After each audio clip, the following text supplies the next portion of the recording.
Colossal question. Are black cats really bad luck? All the way back in ancient Egypt, cats of all colors were actually quite well respected. Cats were so loved that killing them could mean a death penalty. Unfortunately for our jet black feline friends, as time passed, their special status wouldn't last. When Christianity spread through Europe, old religious symbols like Roman gods and Egyptian cats came to be seen as bad omens. This deep-seated fear of black cats reached its peak in 1233 when the Pope threw some serious shade at black cats, declaring them the devil on earth in cat form.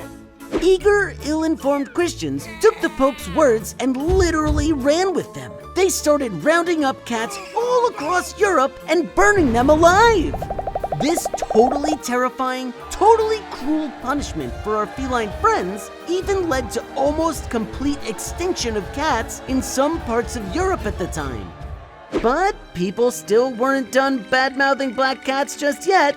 Over time, the decree that black cats were devils naturally led people to connect them with another medieval myth: witches. That's right, many people in the Middle Ages believed that black cats were witches in disguise. Having a black cat cross your path from left to right was seen as an extra bad omen.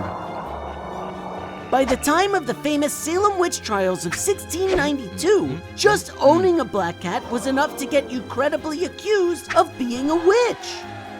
The fear that black cats are bad luck might just sound like an interesting piece of history, but it still affects them to this day. According to research, it takes about 4 to 6 days longer on average for a black cat to get adopted from a shelter than any other breed. So are black cats bad luck? No, they aren't. But I think it's fair to say that black cats definitely have bad luck. Are witches real? Cultures around the world have told stories about witches, both good and bad, for thousands of years. The belief in witchcraft and sorcery dates back to at least the ancient Egyptians. Back then, people didn't think of witchcraft as evil. Instead, they believed magic could be used for good or evil, depending on who was using it. It was the Old Testament that set the witch's wicked reputation into stone. That's because the Bible considers black magic and sorcery to be evil. Since so much of the Western world was influenced by biblical values, people in the Middle Ages and beyond all assumed witches were real. It also didn't help that in 1484, Pope Innocent VIII believed that witches were in fact real. He wrote all about it, and since the Pope is the ultimate authority in the Catholic Church, it's easy to see why Catholics at the time would believe in witchcraft too. Fear and hysteria over witches led to countless accusations of sorcery and witchcraft, and probably the most famous example is the Salem witch trials of 1692. Most people picture women burned at the stake when they think of witch trials, but that's not quite accurate. During the Salem witch trials, not all of the accused were women, and while 14 women and 6 men were executed, nobody was actually burned at the stake. One man named Giles Corey was even crushed to death by stones for refusing to confess. Ugh, pretty gruesome, huh? So what gives? Why do so many people believe in witches? Could it be because they're real? Well, no, there's no evidence that wicked witches ever really existed. And most people today don't believe witches exist, but it wasn't all that long ago that so many people believed in witches that real laws about witchcraft were passed.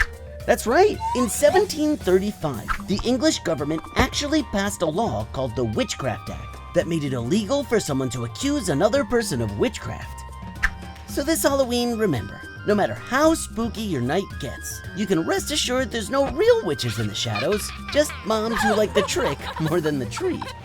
Are bats actually blind? And if so, how do they know where they're going? Lots of people think that bats stick to caves, attics, and other dark places because they're blind. But it turns out that's actually a myth. Most bats have decent vision, and some species, like fruit bats, actually have particularly good vision and can even see UV light. So what's with all the confusion? Why do we think of bats as blind? Well, bats do hunt in the dark using echolocation.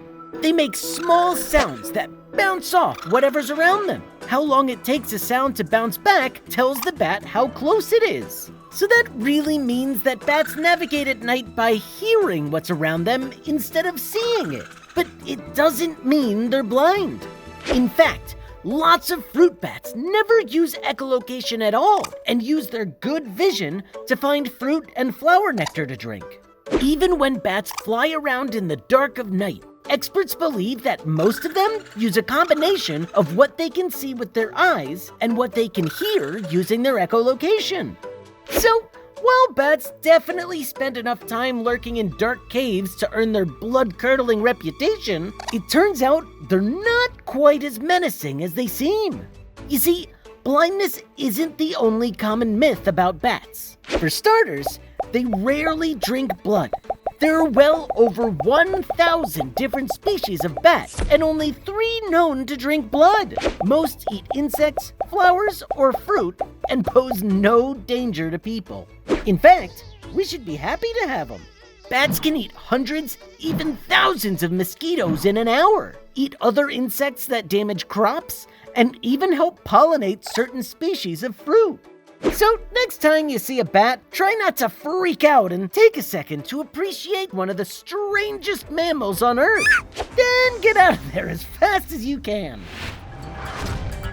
Are vampires real? The creature we think of as a classic vampire today dates back to folklore from Southern Europe in the 1700s. It all started with a series of supposed vampire sightings and executions in the early 1720s. The first and most famous case involved the corpse of a man named Peter Blagojevich. Peter supposedly died in 1725 at the age of 62, but he allegedly came back to life and showed up at his son's house asking for food. The son refused, and apparently his vampire dad didn't like that. His body was found the next day, completely drained of blood. Peter the vampire then returned again, attacking other villagers and draining them of their blood. Because of this, the incident went the 18th century equivalent of viral and quickly became a morbid fascination across Europe and America. Fascination turned to hysteria as more and more reports began to flood in from superstitious rural areas describing so-called vampire attacks. Okay, so lots of people in the 1700s definitely believed vampires were real, but why? Could it be that vampires are, in fact, real? Or if vampires never existed, why did so many people think they saw them? Well, we might actually be able to answer that. All those vampire sightings in the 1720s might have just been people suffering from the rabies virus. Rabies is carried by animals like bats, coyotes, foxes, skunks, and raccoons that can spread to humans through, yep, a bite. Nearly all the traits we associate with vampires are also symptoms of rabies. Vampires are sensitive to light and garlic. Rabies patients have hypersensitivity too. Because they can't stand the light, vampires tend to prowl by night. Rabies affects the brain's ability to regulate your sleep cycles, causing you to be up at all hours. Vampires are known to be quite moody, but that's true with rabies too. Sufferers have mood swings, anger, confusion, and just like vampires, can turn violent. And last but not least, their bite. Over a quarter of all people with rabies are known to bite other humans. And if you're bitten by someone with rabies, well, that can give you the rabies virus too. Sound familiar? What is it about spiders that we find so scary? Fear of spiders is super common, and lots of us freak even at the sight of their webs. Yet no other bug gets quite the same reaction. How come? It turns out that experts can't say for sure why spiders are so frightening, but they do have a few different theories. One has to do with something called spider trauma. That's the name for an especially terrifying interaction you might have had with a spider, maybe even when you were so young you can't remember. Research has shown that kids who tend to be more afraid of spiders than others are more likely to have had a super scary spider situation somewhere in their past. Another theory is that all humans are actually born afraid of spiders. The idea is that our basic human instincts that were first honed way back in prehistoric times include the reflex to fear potentially dangerous animals. Our ancient ancestors who were more alert around animals would have a higher chance of survival, which cemented the human instinct to avoid dangerous animals over time. Unlike other predators, experts believe that arachnophobia isn't about a fear of being bitten by a spider per se, but has more to do with their 8 spindly legs and the creepy way they move around. Their quick, unpredictable movements and long legs give the impression that a spider could go in any direction at any time. But fear of spiders is a lot less common in certain places around the world, like parts of India, Africa, or Australia. Some of these cultures even think of spiders as symbols of good luck, or to others, maybe just a good snack. But the truth is, anywhere you go on Earth, you're likely to find at least some people who will cower in fear at the sight of any spider. It's usually just a question of how truly scared they get. Are ghosts real? Ghost stories have been around for a really long time. From time-worn tales to modern movies, humans have always been fascinated by the paranormal. Knowing that, it's not surprising that ghosts are the most common paranormal belief on the planet, and about half of Americans say they believe in them. Our fascination with ghosts has given rise to an actual profession known as ghost hunting, and, well, it's pretty much exactly what it sounds like. Ghost hunters use all sorts of high-tech gear like electromagnetic field detectors, Geiger counters, infrared cameras, and super sensitive microphones to try and detect ghosts in places that might be haunted. Electromagnetic field, or EMF detectors, are used to detect unusual, invisible energy patterns around us. Many ghost hunters believe that the funny feeling we get when we sense the presence of a ghost is the energy field around you being thrown into disarray by the presence of a spirit. Geiger counters are also used by ghost hunters to detect small changes in the amount of radiation in the atmosphere around them. The idea is that the amount of radiation drops or increases when you're in the presence of a ghost. Infrared cameras create images using thermal detection, like night vision goggles. Ghost hunters use them to film at night and see if any unusual heat signatures register on the video. Sadly, no high-tech methods have ever turned up solid evidence of ghosts, and most experts don't believe that we're likely to ever turn up a solid answer. So, do ghosts exist? Well, today the best answer is no, they don't, but you can bet that people will keep searching, believing, and using the best tech available to try and find out. What exactly are mummies, and how are they made? Most people think of ancient Egypt when they picture a mummy, but actually, they weren't the only people to make them. The Spirit Cave mummies found near Fallon, Nevada in 1940 were mummified more than 9,400 years ago. Before that, the oldest known mummy on Earth still wasn't Egyptian. It was a child found in Chile, and it was from around 7,000 years ago. But it was only about 5,000 years ago that Egyptians started intentionally mummifying the dead. Part of the reason that Egyptian mummies are so much more well known is because archaeologists have dug up a ton of them. That's helped experts learn a lot of info about them, including the 5 basic steps for making a mummy the Egyptian way. They started by washing the body with wine and water from the Nile River. Then they removed the organs. Next, they cleaned the lungs, liver, stomach, and intestines and put them in special pots called canopic jars that are each shaped like an Egyptian god. The heart was considered the center of intelligence, so it was put back in the body. After that, they would bury the body completely in a special salt called natron for 40 days to get rid of all the moisture. Once the body was dry, they would take it out of the salt and fill it with rags, spices, and plants to keep its shape. Finally, they would wrap it up in those famous linen fabric strips. Once the body was fully wrapped up, it was put in a sarcophagus and placed in a tomb. Think that's creepy? Well then, wait till you hear what people did once they found them. You see, at the beginning of the 1800s, Europeans had a brand new fascination with everything ancient Egypt. Lots of new tombs and mummies were being discovered all the time, and people couldn't get enough of it. Egyptomania, as it's known, became such a popular fad that people started hosting something called disintegration parties, and they're just as terrible as they sound. partygoers would spend a weekend watching an unwrapped mummy that slowly disintegrated as it came in contact with the air. Yep, people did some weird things to entertain themselves back in the day. Remember that next time you get in trouble for too many video games. Do zombies actually exist? Zombie legends come from the African and Haitian voodoo religion. According to their beliefs, a zombie is a person brought back to life by a voodoo sorcerer or witch called a bokor. The zombie is used by the bokor as a personal slave and has to do whatever the sorcerer tells them to do. These mythical Haitian zombies might sound scary, but there's no evidence that anyone's ever been turned into a real-life zombie by a voodoo sorcerer. So then, how did myths and legends about zombies get so popular? Well, you can thank some crooked voodoo conmen for that. According to anthropologist Wade Davis, making a zombie has less to do with black magic and more to do with science. As the story goes, voodoo imposters looking to make a quick buck in the mid-1800s would tell strangers that they could take care of their enemies for a price.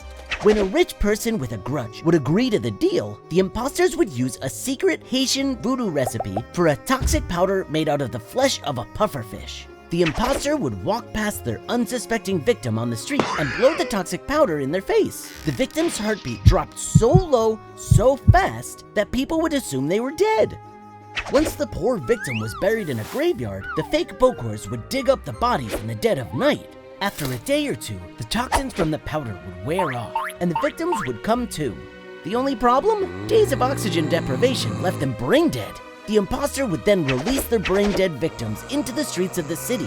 When people saw a mindless, brain-dead zombie walking around the streets, our imposter would show up just in time, promising to take care of the creepy zombie himself for a price. So, are zombies real? No. But if you were one of those unsuspecting people on the streets of New Orleans and you saw the Walking Dead stagger down the road, I bet you'd believe it too. Why do some people think clowns are scary? Today, when we picture clowns, we think of big feet, red noses, pies to the face, and family-friendly fun. But that wasn't always the case.